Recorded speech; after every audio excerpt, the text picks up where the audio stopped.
physician working at Monaco Scientific Center, which is a national research agency of Monaco.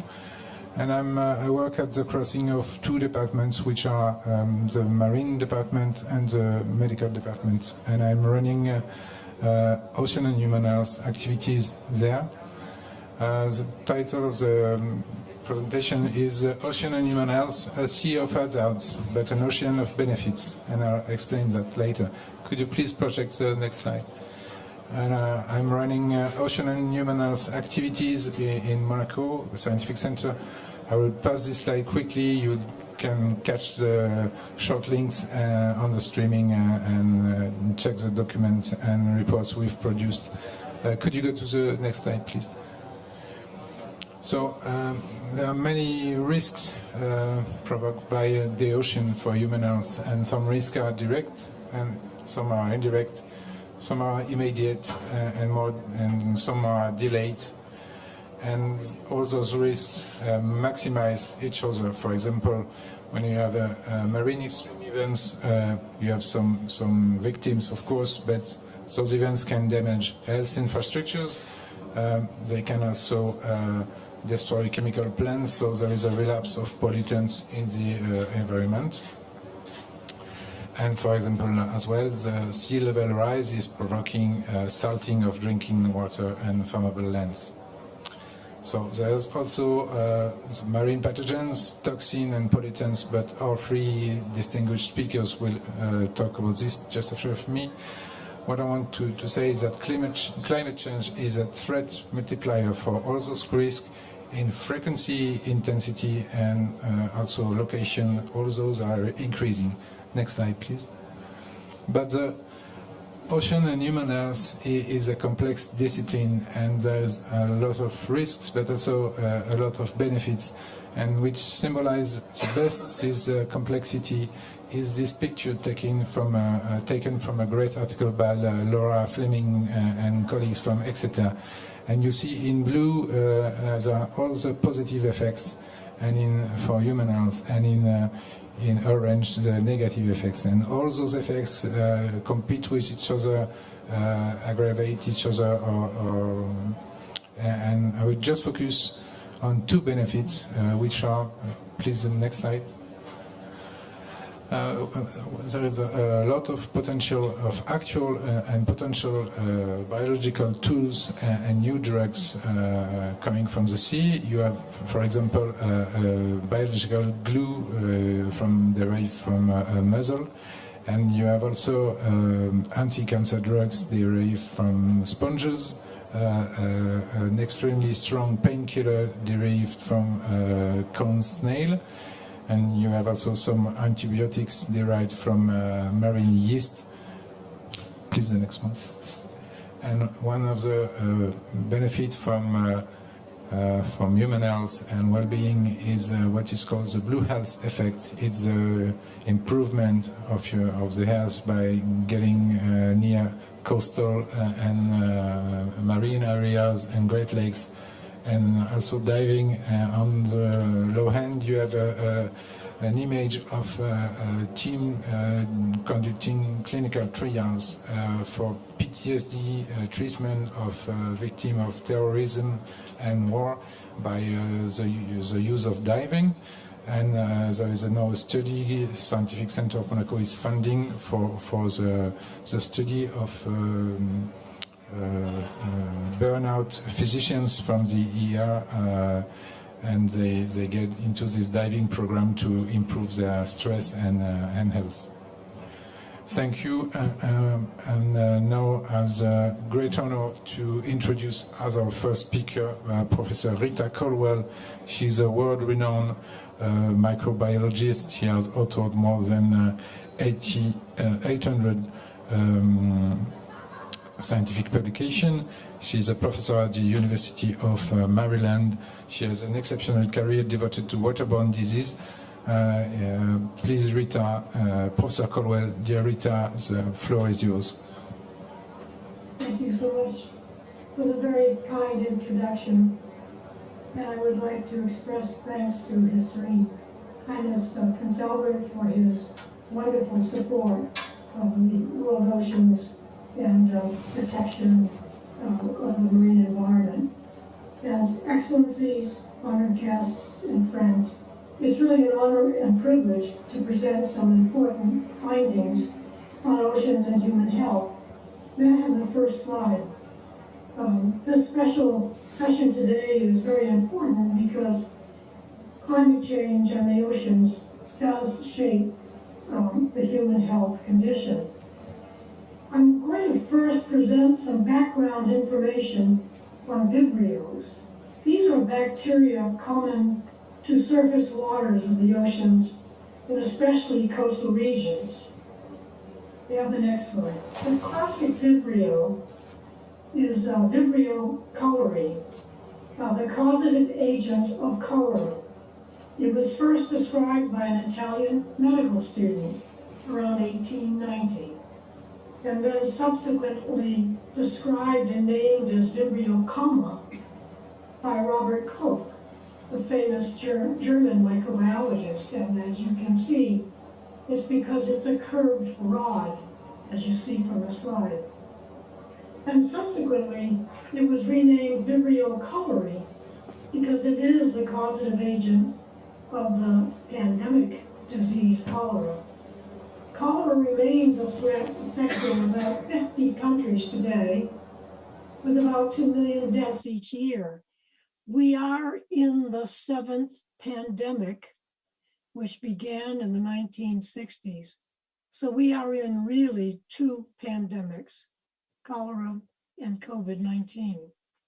Now, next slide, please. In the early 1970s, my team and I discovered that the bacterium Vibrio cholerae is a native marine and estuarine bacterium. It requires sodium chloride to maintain cellular integrity and pathogenicity, but it's associated with zooplankton, namely copepods, as shown here. These are microscopic animals that comprise the dominant component of seawater, coastal water, and even lakes, rivers, and estuaries. So Vibrio cholerae naturally exists as an inhabitant, notably of coastal regions. Now, subsequently, our work in the Chesapeake Bay of the United States, where we demonstrated that the vector of cholera was a zooplankton, was a copepod. This was challenged. So we moved to Bangladesh and confirmed our findings subsequently in Bangladesh. Indeed, Vibrio cholerae is part of the natural microbial populations of the world oceans, estuaries, and river systems. It's part of the large family of Vibrios that convert carbon, notably in chitin, that is the component of shells of crabs, shrimp, lobsters, the crustaceans of estuarine regions.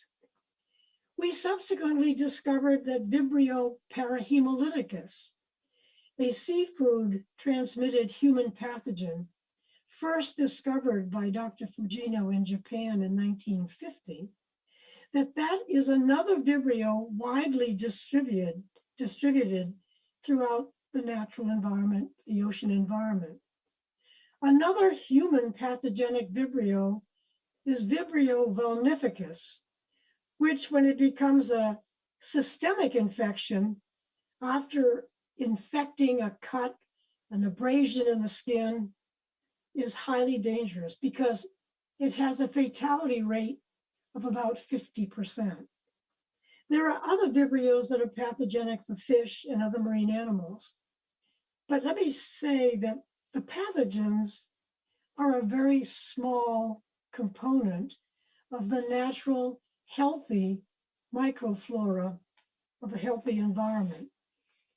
Now the next slide, please. A very unique study was done that began about 50 years ago. At that time, the Plymouth Marine Lab in England decided to store samples of zooplankton for studies subsequently. So we now have, based on samples of plankton collected from about 1958 to the present. And this was essentially a citizen science experiment done many years ago before citizen science was even thought about. That is, ship captains, yachtsmen, ferry boat captains were asked to collect plankton, and the samples were then stored over these 50 years. And you can see the red squares are locales where specific analysis was done. What we did in this recent era, about 5 years ago, of molecular biology was to go back to those samples of plankton and extract the DNA. Next slide. And we were able to determine the presence of human pathogenic vibrios in each of these locales in the coastal waters of the North Atlantic. And because the marine station, both at Plymouth and Southampton, had the sea surface temperature, we were able to show the red line are the increase in the numbers of vibrios with warming of the sea surface. But the most dramatic component, next slide, is that we were able to correlate this with actual reported infections of mainly Vibrio Parahemolyticus in green, the little vibrios in green, but also infections of Vibrio cholerae and Vibrio Vulnificus. So this publication 5 years ago, senior authored by Dr. Fazzulli, the student of Dr. Carla Pruzzo, professor at University of Genoa in Italy, with whom we collaborated, along with the team in the Max Planck Institute in Germany, the marine laboratories in England, and our work in Maryland. We were able to show this direct correlation of warming of the sea surface, increase in the numbers of pathogenic vibrios in the microbial populations of the oceans, and the incidence of human disease. Now we're subsequently using satellite sensors that measure chlorophyll, sea surface height, sea surface temperature, and other parameters. And we use also satellites that measure movement of populations. And we are able to determine the risk of cholera in countries around the world. We work directly with the United Nations, specifically UNICEF, in providing for Yemen and now Ethiopia 4-week predictive risk of cholera in those countries that allows the location of medicine, physicians, safe water, and therefore reduction in cholera cases. We have since been able to take this model and apply it to COVID-19. And we're now able to use satellite sensing imaging based on this work with the marine vibrios to predict COVID-19 in counties of the United States. So let me conclude. We now know the oceans have a very direct influence on human health, on human infectious disease, and the linkage with climate change, with the warming, the acidification of the world oceans is associated with an increase in the incidence of human pathogens that are native to the environment, but otherwise, under normal conditions, suppressed in number by the other marine microorganisms of the sea. And so, with this direct risk to human health, predictably, and we can also assume, because there are marine vibrios and coastal vibrios that are pathogenic for fish and other marine animals, that climate change clearly can be correlated directly with human health and well-being. So thank you for the opportunity to present these fascinating and troubling findings, because safe water is a global challenge, and the marine environment and our oceans are a protector, and the changes that are induced by climate change can be seen very directly and within my lifetime, unfortunately. So I thank you for the opportunity to make this presentation, and I look forward to hearing from my colleagues as well.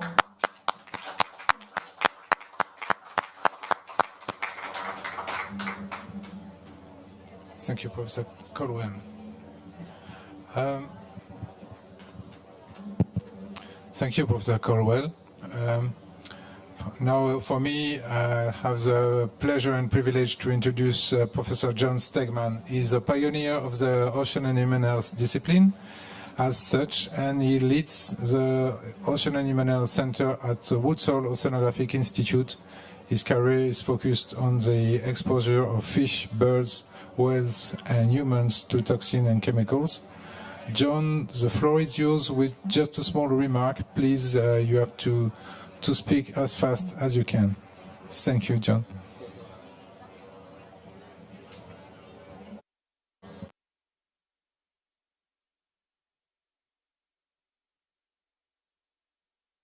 John, you are muted. Thank you very much, Hervé, for reminding me to turn the mute off. Your Serene Highness, Your Excellencies, dear colleagues, and ladies and gentlemen, first, I would like to thank Dr. Hervé Rops and the organizers of this session for the honor of presenting some of our work to you. Next slide, please. You have just heard Dr. Caldwell describe issues with vibrios and a warming climate. I'm going to address harmful algal blooms, or HABs as they're known. And both vibrios and HABs are part of an exposure soup of chemicals, toxins, and pathogens. Next. Next slide, please. John, I think you have to wait. His Royal Highness is coming in. So if you can just wait a minute and he'll make his entrance, then we'll continue. His Serene Highness.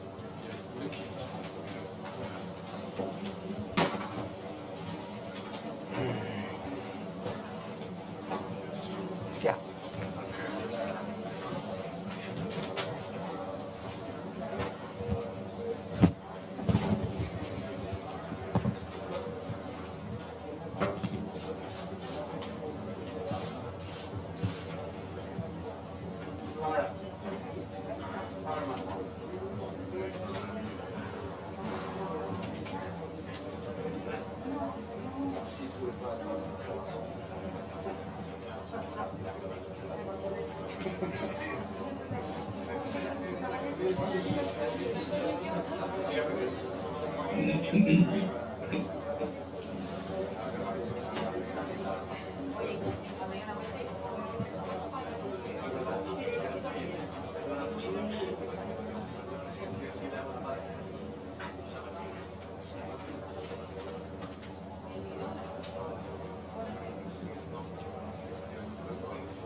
Please, give these people some space.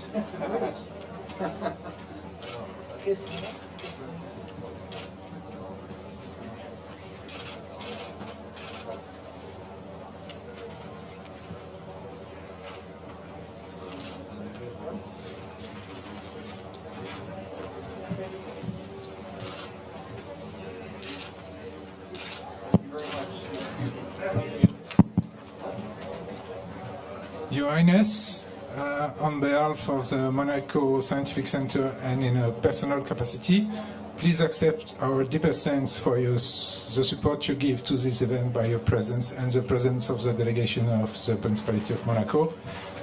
Also to your engagement and the action of your government, and of course Prince Albert II of Monaco Foundation. And we will now resume. John, you can resume your presentation, please. Yes, thank you, Hervé. Your Serene Highness, Your Excellencies, dear colleagues, ladies and gentlemen, I would first like to thank Dr. Hervé Rops and the organizers of this session for the honor of presenting some of our work to you. Next slide, please.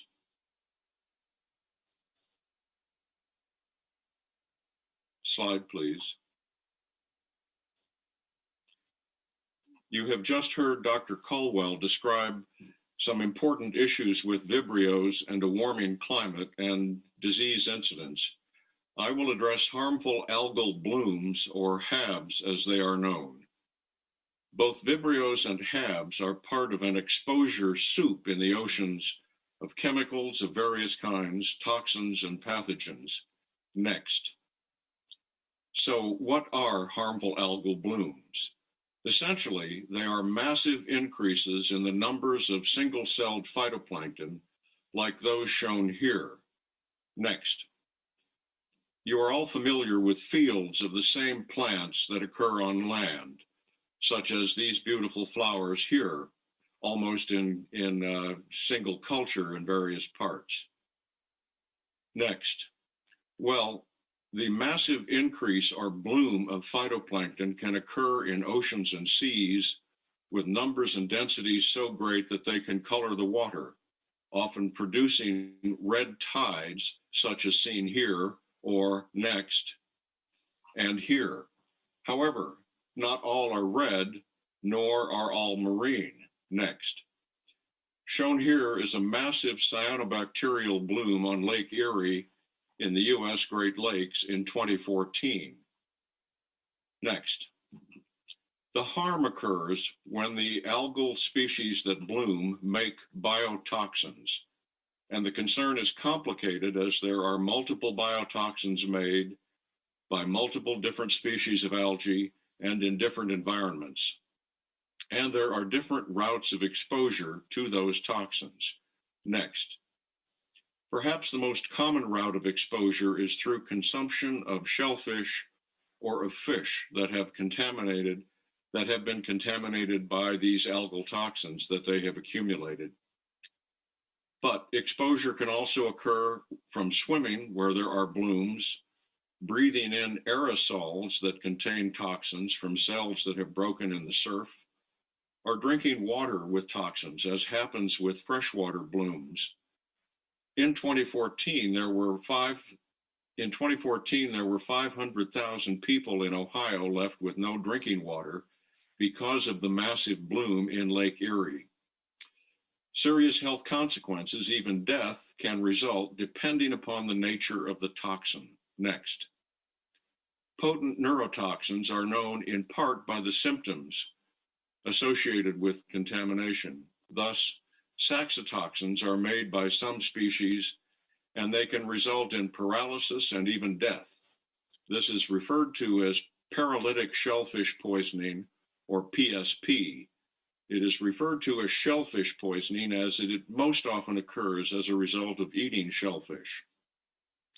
Domoic acid, made by a different phytoplankton, results in amnesia and other neurological symptoms and is known as amnesic shellfish poisoning, or ASP, and so on. Next.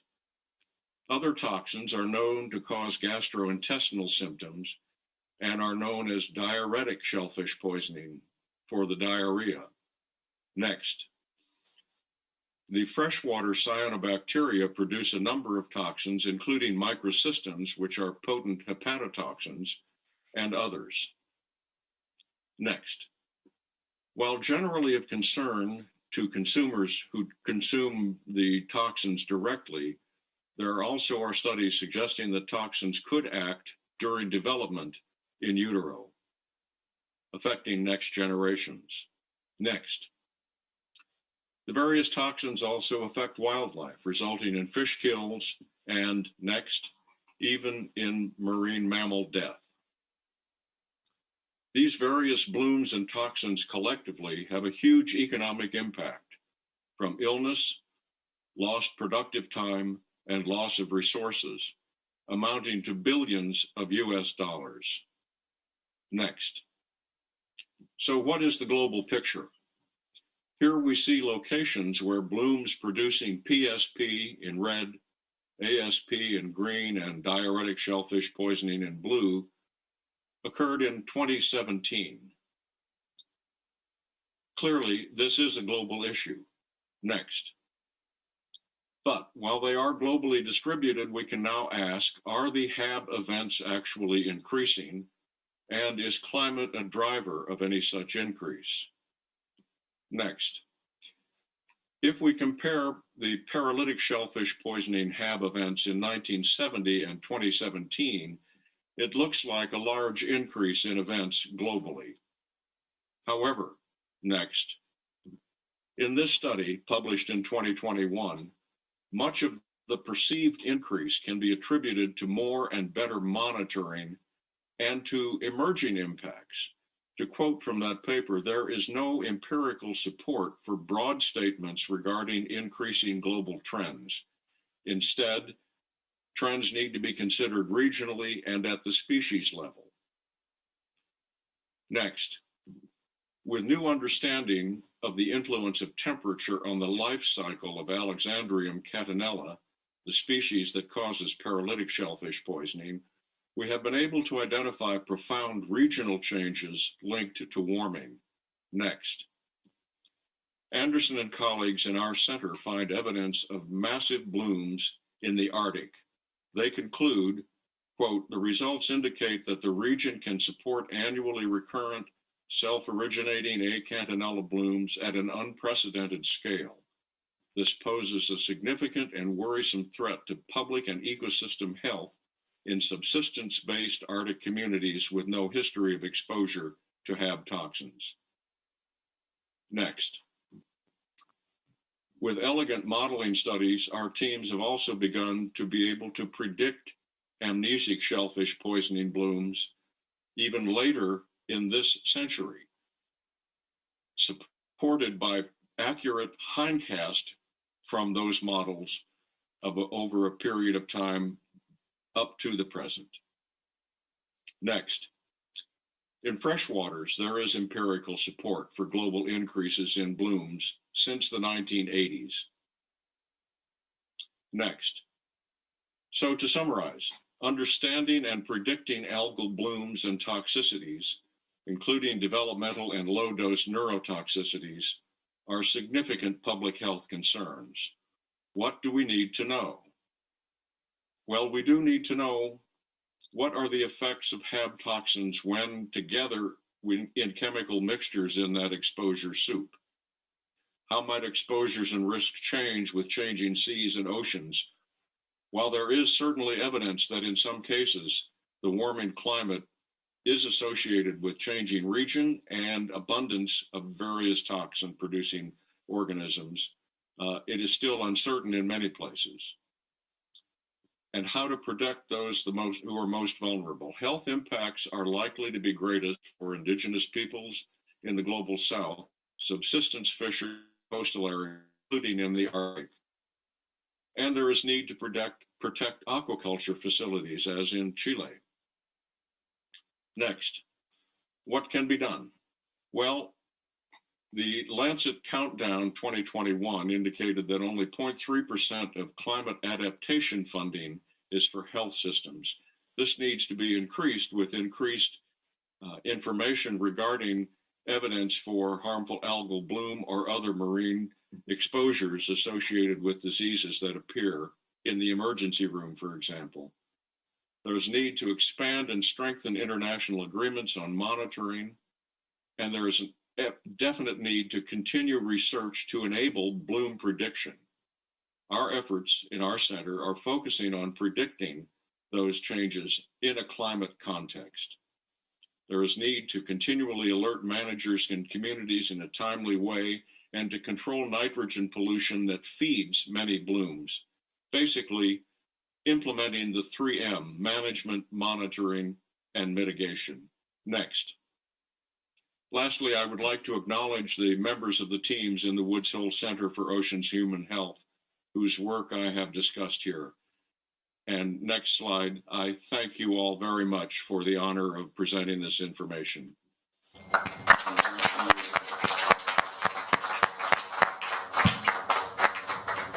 Thank you, John. And last but not least, it's my great pleasure to introduce my friend and colleague, Professor Phil Landrigan. He is the director of the program for Global Public Health and the Common Good at Boston College. He's a consultant for the Monaco Scientific Center.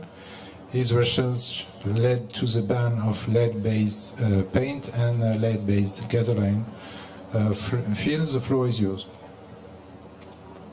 Ray, thank you for that nice introduction. I'd like to begin my remarks by thanking His Serene Highness Prince Albert for supporting this session at the COP26 and also for his incredible support of ocean health over so many years.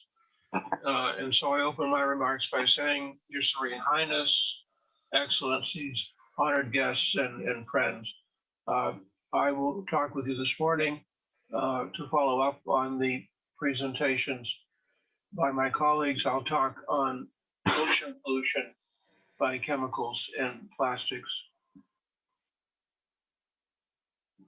Share my screen. Here we go. And the slideshow.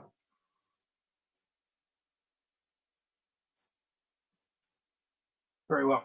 Yeah, so my talk is on ocean pollution by chemicals and plastics. It fits very well with Rita Caldwell's brilliant presentation on the connection between global warming and spread of Vibrio cholera, and follows also on John Stegman's lovely presentation on the link between global climate change and the spread of harmful algal blooms. The contamination of the oceans by chemicals and plastics is yet another component of the damage that we humans are doing to the global ocean. So pollution is defined as waste material released into the environment by human activity that endangers health or harms ecosystems. It is a massive global problem, estimated to kill 9 million people per year, which is 3 times more deaths than AIDS, tuberculosis, and malaria combined. And like climate change, like biodiversity loss, pollution poses an existential threat to the sustainability of modern societies. From 2018 to 2020, under the sponsorship of the Scientific Center of Monaco and the Prince Albert II of Monaco Foundation, we convened the Monaco Commission on Human Health and Ocean Pollution. The major finding of this commission is that ocean pollution is widespread, it's worsening, it's complex, we opine that ocean pollution has until now not received the attention it deserves. It's received much less attention, for example, than air pollution or freshwater pollution. But like those other forms of pollution, it poses a clear and present danger to human health, and 80 to 90% of ocean pollution originates on the land. So it has many components. The most visible part of it is plastic waste, which is, we've all seen beaches covered with plastic litter.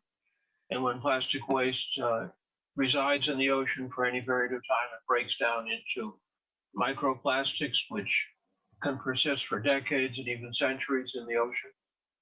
We have oil spills. Some of the components of waste petroleum can kill the beneficial algae in the ocean that produce oxygen for the Earth's atmosphere. Mercury, potent neurotoxin, thousands of manufactured chemicals, more on that in a moment.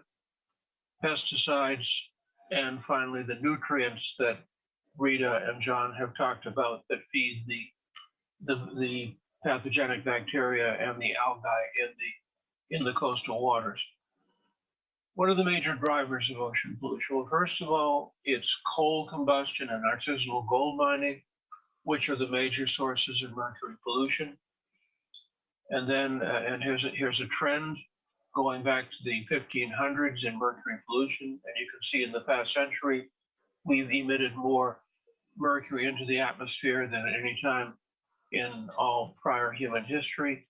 This is a trend line that closely tracks the growth in atmospheric levels of carbon dioxide and global warming. Secondly, we have massive increases in the production of manufactured chemicals and pesticides. This began really in the 1950s and 1960s after World War II, and it's increasing very rapidly year by year by year by 3 to 3.5% per year. There are now an estimated 235,000 chemicals in commerce. These are mostly new materials that never before existed on the Earth, widely used, extensively disseminated in the environment, from Amazonia to the Arctic to the Marianas Trench, 6 miles below the Pacific. Nearly universal human exposure. In the United States, the CDC does rolling surveys. They routinely detect between 200 and 300 manufactured chemicals in the bodies of all Americans. Disproportionate exposure of the poor, minorities, indigenous people. Global production is increasing at 3 to 3.5% per year, which means it will double in 25 to 30 years if there is no change in that trajectory. 2/3 of chemical production now takes place in low-income and middle-income countries, countries that have the least environmental protections, the least protections for human health. And most worrisome to me as a medical doctor is that more than 80% of the manufactured chemicals that have been put into commerce since 1950 have never been tested for safety or toxicity. We're basically putting chemicals out into the environment without doing any pre-market assessment of the potential harms that they might cause. And to our chagrin, we have learned time and time again that these chemicals do in fact cause great harm. They cause birth defects, they cause cancer. The chlorofluorocarbons almost destroyed the stratospheric ozone layer. The list goes on. And finally, we've had massive increases in the production of plastics, especially single-use plastics, plastic bags, drinking straws, for example. There are an estimated 10 to 12 billion tons of plastic waste enters the ocean every year. Here's the timeline for global plastic production. Some people have talked about plastic as the fossil fuel industry's plan B. As the market for burning fossil fuels for heat, for motor fuel diminishes, as we worry more about global climate change, the fossil fuel industry is diverting their oil and their natural gas into the production of plastics. And plastic production is continuing to increase almost exponentially. So on the basis of these observations, the following slide presents the key findings of our Monaco Commission on Human Health and Ocean Pollution. Ocean pollution is widespread, but it's not adequately mapped except along some of the coastlines. It has many harmful effects on marine ecosystems at every level. It has multiple harmful effects on human health, which are only beginning to be understood, but their prevalence, their severity, their geographic range all appear to be increasing even as cholera is spreading and harmful algal blooms are becoming more frequent. Ocean pollution is deeply unjust. It falls most heavily upon the world's poor. But on the positive side, ocean pollution can be prevented. We know many of the sources of ocean pollution. We have learned from our efforts to control air pollution and water pollution how to do it.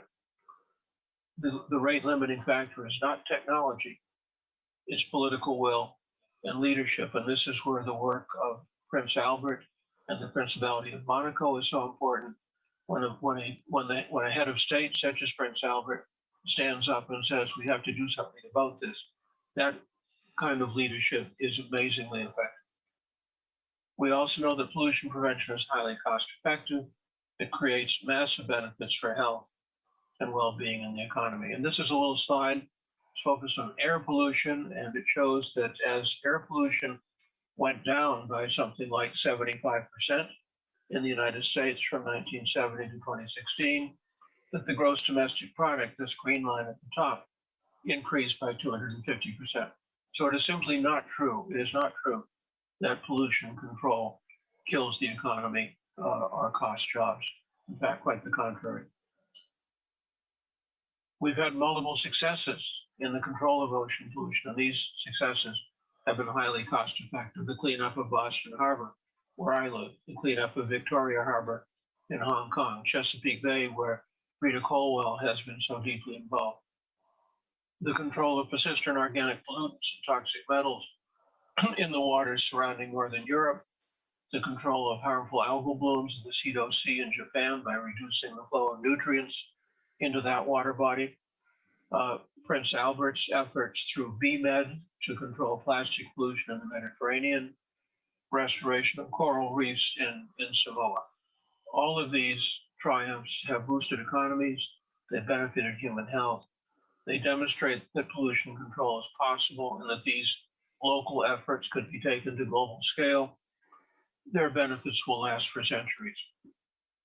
So in December of 2020, at the time of the formal presentation of the report of the Monaco Commission on Human Health and Ocean Pollution, Prince Albert helped us to draft the Declaration of Monaco on advancing human health and well-being by preventing ocean pollution.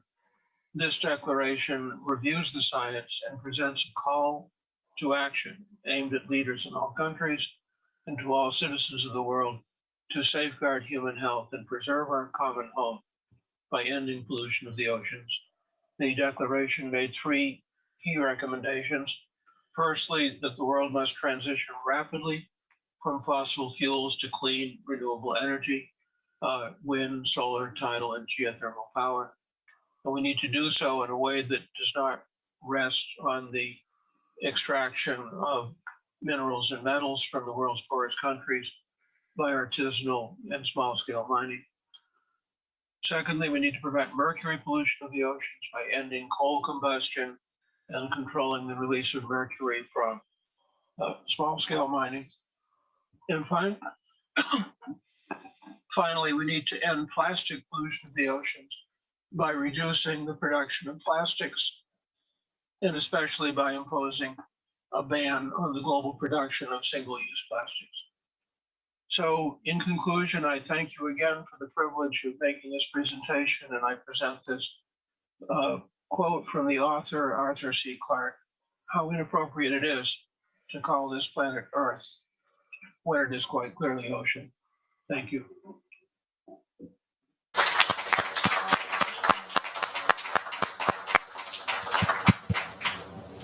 Thank you very much, John. Thank you very much, John. I will now introduce our three panelists there. I will just introduce them and ask a question. Mr. Marcelo Mena, you are the former Minister of Environment in Chile, and you are a trustee of the Marie Foundation. There are many MPAs, marine protected areas in Chile. Could you tell me if you started to see some co-benefits to human health and well-being of the population living in those coastal areas? Thank you. Okay, thank you. His Royal Highness, Excellencies, thank you for the invitation, and I just wanted to state that I agree with all the different speakers. They started speaking about the algal blooms in the salmon industry, and this is something that hit Chile very hard in 2016. Almost 30% of all the salmon production was lost that year, and since then we've had to establish a prediction system for algal blooms, which is really important in this regard.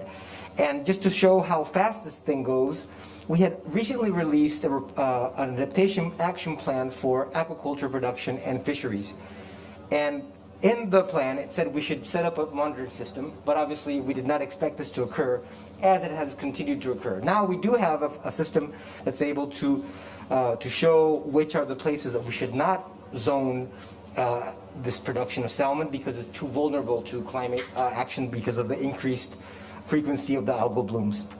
Also, we need to treat the wastewater as we should, and that's when the MPAs come in. Because today, Chile has around 40% of conservation, 41% of ocean conservation, and since we've started this, we've seen the fishermen and women have increased their profits. They are fishing things that they have not been able to see for many years. In Juan Fernandez, I talked to a fisherman, he told me that he's very happy because he hadn't seen the cod from Juan Fernandez in nearly 20 years. And now, if you give nature a chance, it actually survives. It's able to increase its biodiversity and actually increase the fishing in the long run for the location. So it has shown benefits. When we pulled the plug on the Dominga project in the archipelago of Juan Fernandez, where the Humboldt current is, where the Humboldt penguins also are, we also see that these fishermen have actually increased the way that they are able to thrive and survive, because the local, which is our abalone, Chilean abalone, actually has doubled its price, because people know that when it comes from that place, it's from a pristine place where there's no wastewater being dumped at all. So these are the benefits that we see. They're coming right away. It's only been 4 years since we've started these MPAs, but the benefits are local, direct, for the lowest income people in the country. Thank you. Thank you.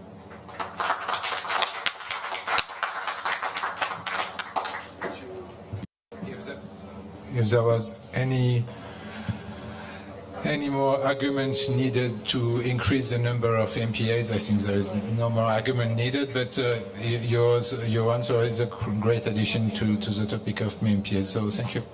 And our next panelist is a fellow physician, is an anesthesiologist and a consultant in critical care, and he is a co-founder of an inspiring NGOs, which is called NHS Ocean, and he will, by his answer to my question, he will present the goals and principle of NHS Ocean. So, Richard, could you tell me, please, how can the healthcare sector best contribute to ocean preservation and conservation? And can healthcare or public health professional encourage people to care about healthy ecosystems, including coastal and marine environments? Richard, thank you for your answer. Thanks very much, Herv, and Your Excellency, distinguished people.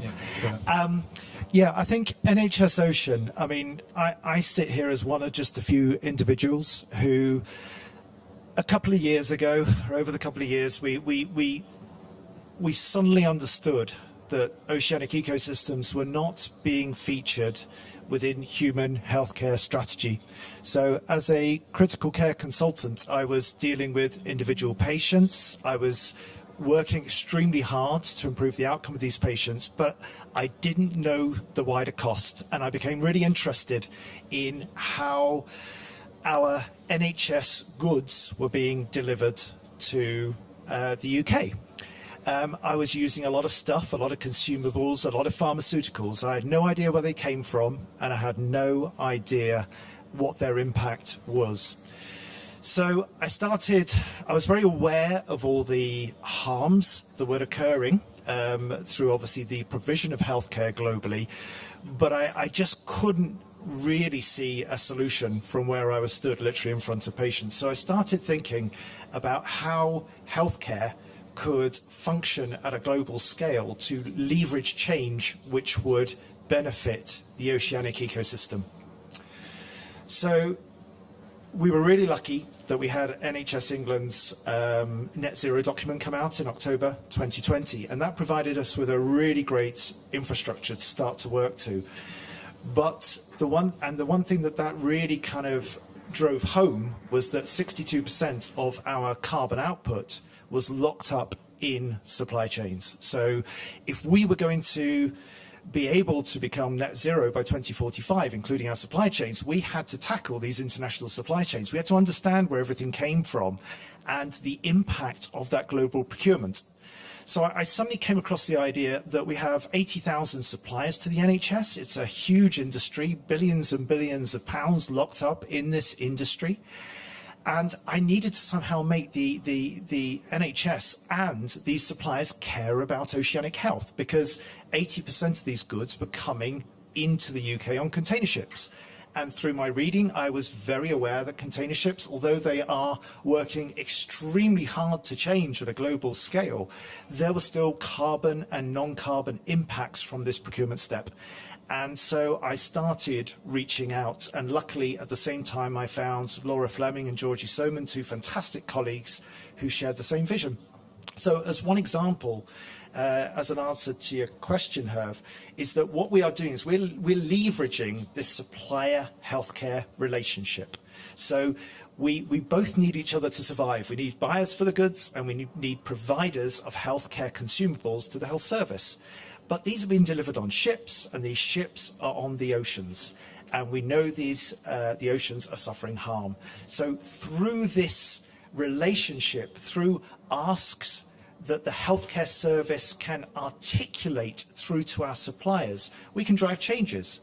So we can actually ensure healthcare and our suppliers understand the harms that are occurring through this procurement process, especially to the oceans. And then through that, we can, through education, we can communicate to 1.3 million NHS healthcare professionals, 60 million globally, and educate them with respects to what harms are occurring and how through sustainable procurement we can reduce these harms.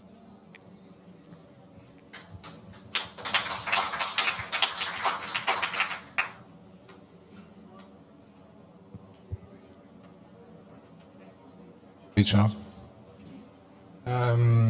Your work is inspiring, and also the NHS net zero agenda as well.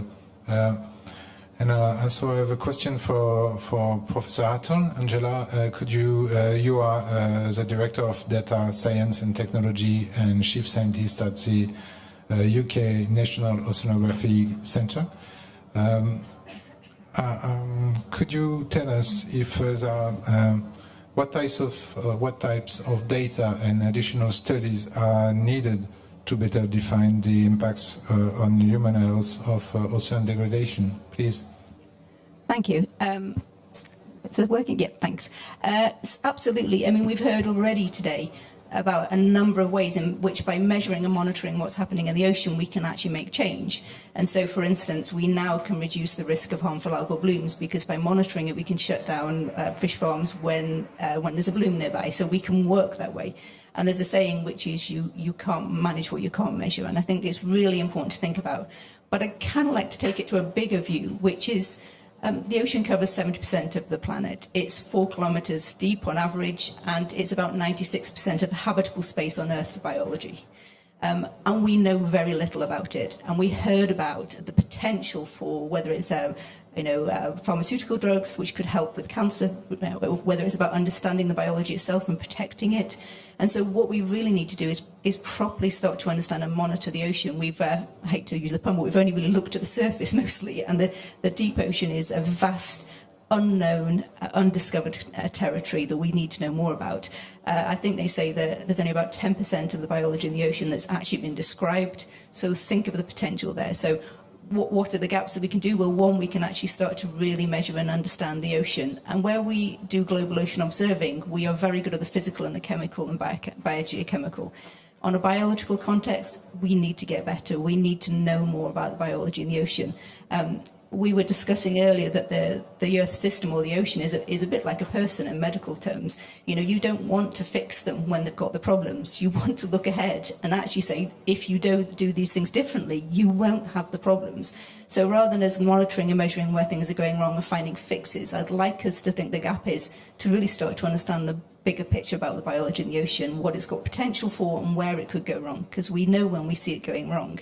So let's look at how we can monitor and measure it in a way that allows us to preemptively make it a healthy ocean, like we want people to be healthy by living well in the first place. Thank you, Angela. Thank you, Angela. The use of the term prevention for like in human health, it's a great term, and it shows us the links of the humans and the ocean are extremely linked together, and we can save both by conserving and protecting the ocean. So if the tech room can put our 3 speakers online at the same time on screen.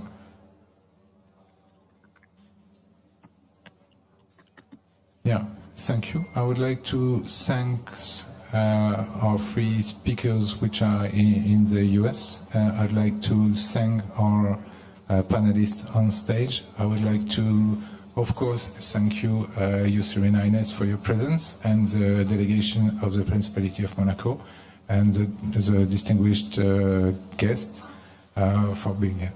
Yeah. And thank you, everyone.